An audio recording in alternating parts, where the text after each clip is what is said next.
Doctor గారు, liver వ్యాధులు తగ్గడానికి ఒక మంచి పథ్యాహారం తయారు చేసుకుందామన్నారు కదా, ఎలాగో చెప్తారా? అలాగేనమ్మా, చెప్పడానికి ముందు ఒకసారి కావాల్సిన పదార్థాలు చెప్పేసేయండి, తర్వాత మనం చేసి చూపిద్దాం. ఓకే డాక్టర్ గారు.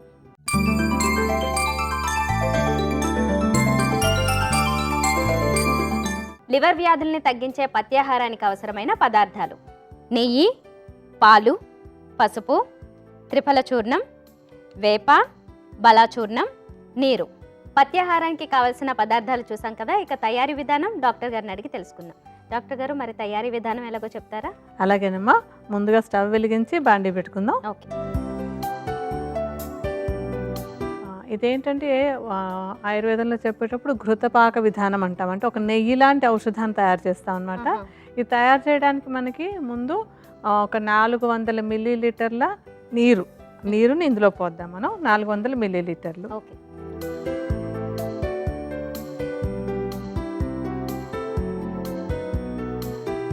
మీకు కొలత ప్రకారం వేసుకోండి, ఎప్పుడు గుర్తుపెట్టుకోండి ప్రేక్షకులందరూ కూడా. మీరు కొలత ప్రకారం కరెక్ట్గా వేసుకోండి, మేము కొద్దిగా వేసి మీకు చూపిస్తూ ఉంటాం.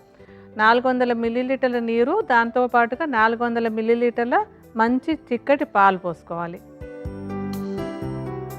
ఇప్పుడు 400 మిల్లీలీటర్ల నీళ్లు, 400 మిల్లీలీటర్లు పాలు పోస్తాం.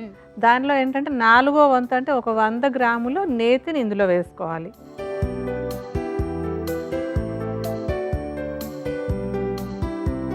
ఆ తర్వాత ఇందులో పసుపు వేయాలి మనం. పసుపు ఎందుకంటే పసుపు అనేది చక్కటి లివర్ టానిక్ అనమాట. అందుకని ఇందులో పసుపుని సుమారుగా ఒక 100 గ్రాముల నెయ్యి మనం వేసినప్పుడు సుమారుగా ఒక 10-12 గ్రాముల పరిమాణంలో పసుపుని వేసుకోవాలి.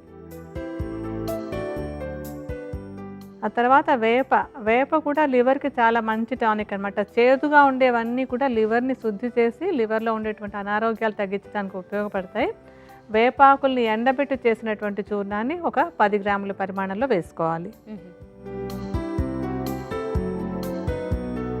తర్వాత బలావేర్ల చూర్ణం. ఈ బలా అనేది కూడా చక్కటి రసాయనం అనమాట. ఇప్పుడు లివర్ దెబ్బతిన్నప్పుడు అది మళ్ళీ తిరిగి బాగుపడాలంటే కనుక రసాయనంగా ఉండేటువంటి వాడుకుంటూ ఉండాలి. ఈ బలావేర్ల చూర్ణం కూడా ఒక 10 గ్రాముల పరిమాణంలో వేసుకోవాలి. తర్వాత త్రిఫలాలు అంటే కరక్కాయలు, ఉసిరికాయలు, తర్వాత తానికాయలు. ఈ మూడింటిని కలిపి త్రిఫలాలు అంటాము. ఈ 3 కలిపినటువంటి మిశ్రమం చాలా మంచి రసాయనంగా ఉపయోగపడుతుంది. అలాగే డీటాక్స్ అంటే లివర్లో ఉండేటువంటి మలినాలు క్లియర్ అవ్వడానికి కూడా ఇది బాగా ఉపయోగపడుతుంది అనమాట. అంటే లివర్ సమస్యలు ఉన్నప్పుడు కొంచెం విరేచనం సాఫీగా అయ్యేటట్టుగా కూడా చూసుకోవాలి, అది చాలా ముఖ్యం. ఈ త్రిఫలా చూర్ణం విరేచనం సాఫీగా అవడానికి ఉపయోగపడుతుంది. అలాగే డీటాక్స్గా అంటే మలినాలు పోగొట్టడానికి కూడా ఉపయోగపడుతుంది. ఈ మూడింటిని అంటే విడివిడిగా చూర్ణాలు చేసుకుని సమానంగా కలిపేసి ఉంచుకోవాలి. ఆ మిశ్రమాన్ని సుమారుగా ఒక 10 గ్రాముల పరిమాణంలో వేయాలంటే ఇప్పుడు మనం విడివిడిగా ఉంచుకున్నాం, 3 కలిపినటువంటి చూర్ణాల మిశ్రమం ఒక 10 గ్రాములు వేయాలన్నమాట. ఇప్పుడు 3 కలిపితే ఒక చెంచాడు వచ్చినట్టుగా వేద్దాం మనం. మిగతాన్ని చెంచా వేసుకున్నాం కదా, కొద్దిగా వేయండి.